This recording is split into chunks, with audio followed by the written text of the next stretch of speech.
Rain drummed steadily on the roof of the small hospital chapel. A thin man sat slouched in the second row, elbows on his knees, hands wrapped around each other like he was holding something that might fall apart. Micah Green hadn't prayed in years.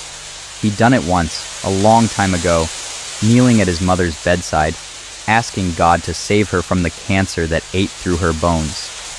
She died anyway. So did his faith. He'd walked out of that hospital as a 16-year-old boy with a heart full of fury and silence. Now, 20 years later, he sat in another hospital. This time, it was his daughter, 12 years old, leukemia, stage 4. Micah clenched his jaw, a bitter taste rising in his throat. He stared at the simple wooden cross on the wall. "What kind of God lets this happen?" he whispered. The chapel door creaked open behind him, but he didn't turn around. He heard the soft tread of footsteps, and then the quiet squeak of a pew as someone sat beside him. "Mind if I join you?" came a woman's voice, soft and tired. Micah gave a half shrug. "It's not my place." They sat in silence for a while. Then she spoke again. "My son was here last year. Same floor, same battle." He turned his head slightly, finally looking at her. She was in her 40s, maybe, eyes tired but kind. There was a worn Bible in her lap. "How's he doing?" Micah asked. She gave a faint smile. "He's with Jesus now."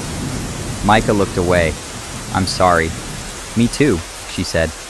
"But he never lost his faith. Not even once." Micah scoffed. "That makes one of us." She studied him quietly, then opened her Bible and turned to a passage. She held it out.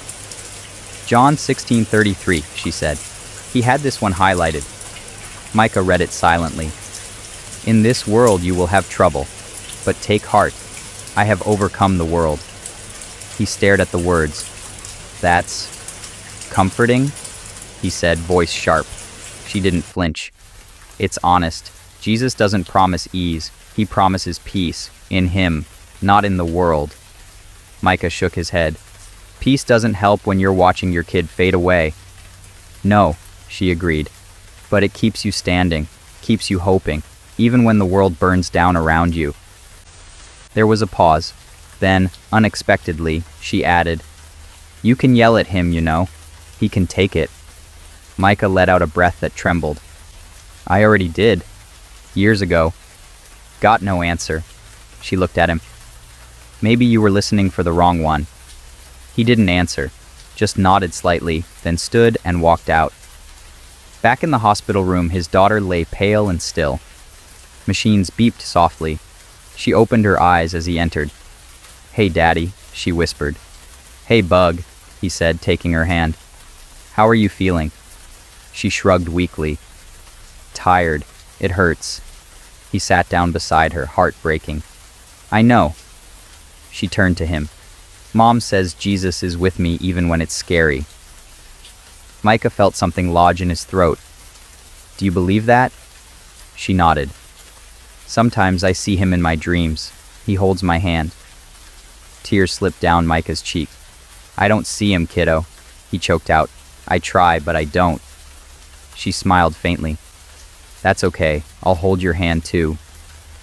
And just like that, something shifted, not fixed, not solved, but softened. A moment of peace inside the storm. Weeks passed.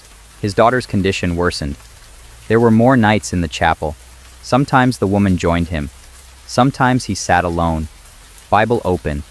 That same verse circled in red. One night she was gone. The chapel was empty.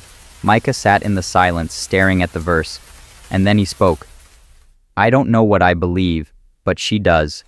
And I need you to be real. For her. For me." Silence, then. Not words, not thunder, just a stillness in his chest, a warmth he couldn't name. He didn't understand it, but he didn't feel alone.